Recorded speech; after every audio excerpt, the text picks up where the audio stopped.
In this video, we'll be discussing the subtalar joint and the short foot technique.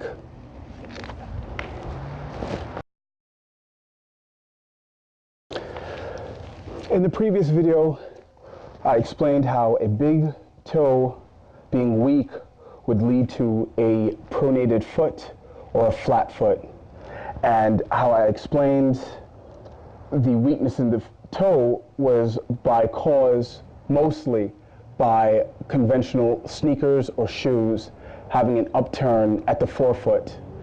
In this video, we're going to explain how going further up the foot using the subtalar joint located above the cuneiform bone and below the talus bone will help strengthen the arch in your foot.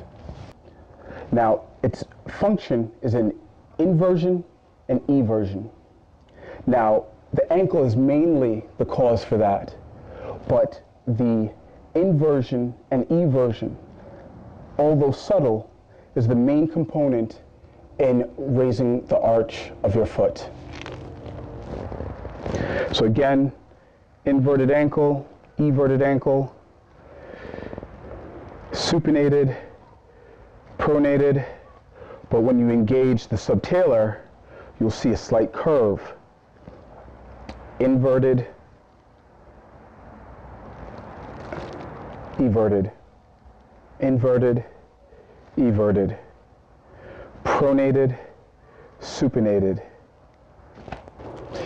It is this curving action that creates the arch, or the ability to engage your muscles to then pull at the subtalar joint, creating the arch. And the muscles involved are the tibialis posterior and the perioneus longus. Those two muscles are mainly the driving factors in the pronation and supination engagement. And the subtalar joint just facilitates the pronation and the supination. And that is why it's important that you engage in this technique in order to build the proprioception, which means the feeling, and to strengthen the foot, to give it more stability, more mobility. Now I'll explain the short foot technique. What you will do is you will press down onto the tips of your toes, pressing until you are elevating the rest of your foot, except for the heel. And you'll find that that then creates this supinated position.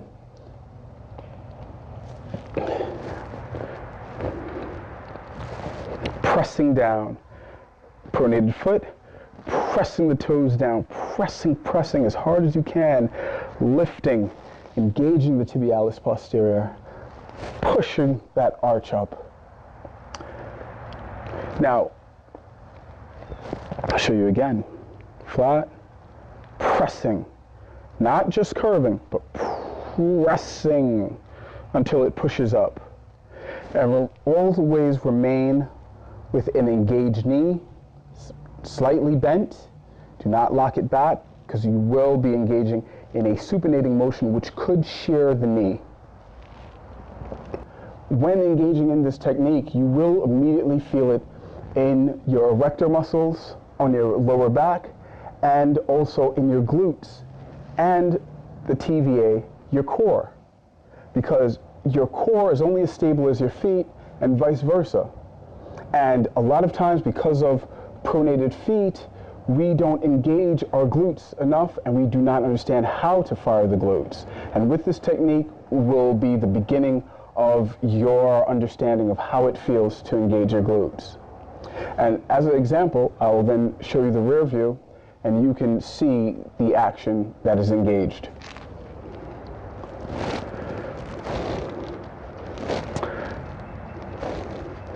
Flat, flaccid behind, engage in the short foot. You can see the engagement in the glutes. Again, flat, relaxed, and engaged. You can feel that your TVA engaging your torso.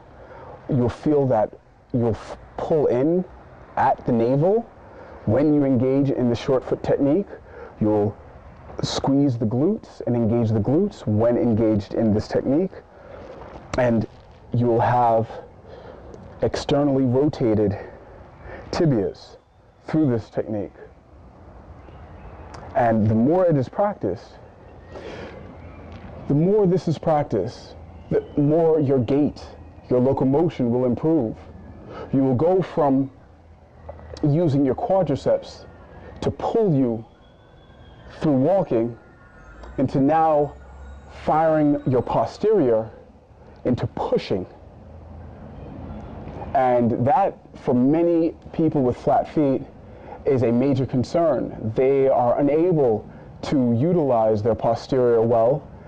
It is inactive, basically, and they use only the quadricep, or they're very quadricep dominant in all of their movements, whether squatting, whether running. It is primarily using the quadriceps, and that is because of the heel that is usually in most conventional shoes.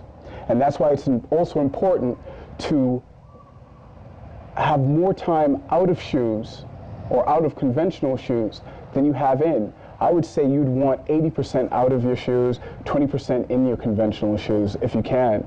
And if you cannot do that, then invest in a pair of minimal shoes that will help facilitate your ability to engage the posterior.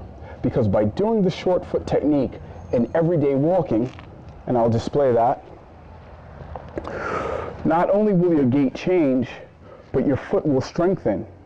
Not only the arch, but also the toe, because now the toe is free to press down and to engage the ground to lift off.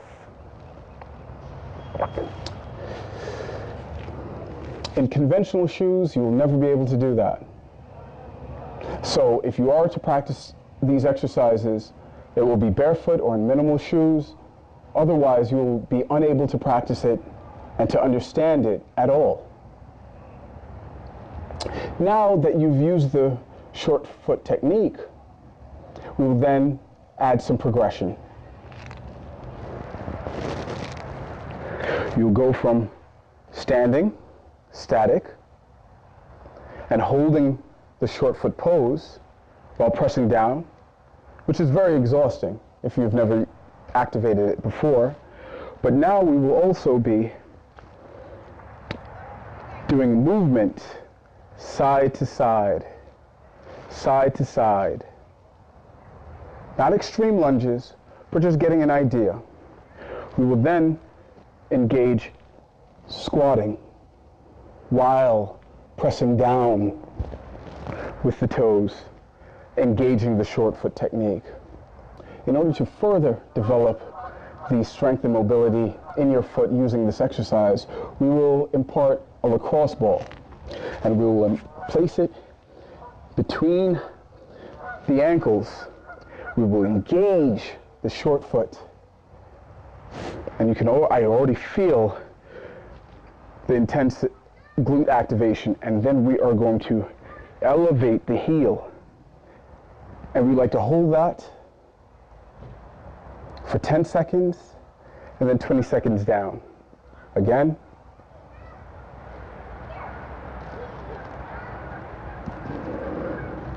You will feel this all through the kinetic chain, through the abductors, you will feel this throughout the kinetic chain, through the adductors, through the glutes, through your core. I'll show you a review. Again, place between, engage into the short foot, and raise the heels. If you can use a pull for support, like I am right now to the right of me. And then after you've done it and gained your balance, you'll find that you'll be able to do it free-handed.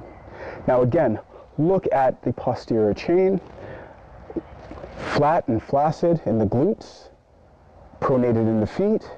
I engage short foot. Automatically, you can see that the glutes are engaged, and then I further heighten the intensity by elevating the heels, squeezing those heels together, squeezing the lacrosse ball together, while digging my toes into the floor.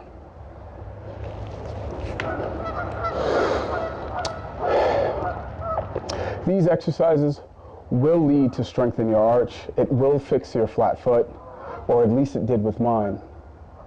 Now, I received many comments on the previous videos on flat feet, and they've asked, how long will it take? Can their feet be fixed? I'm not a doctor, and I'm not pretending to be one. And I know that every foot is unique, every situation is going to be unique. There's no way for me to know what it will take to fix your flat feet. But what I have done is created a Facebook page, Grown and Healthy, and I'd like any of the viewers who feel that they'd like to be in a group or a community in order to fix the problem that they have with their flat feet to join and to upload their pictures of their feet and their unique situations and any techniques or ideas or research that they have read that they think will help other people who suffer with flat feet also. If you like this video, please press the like button and subscribe. This will be an ongoing series on fixing your flat feet. Thank you.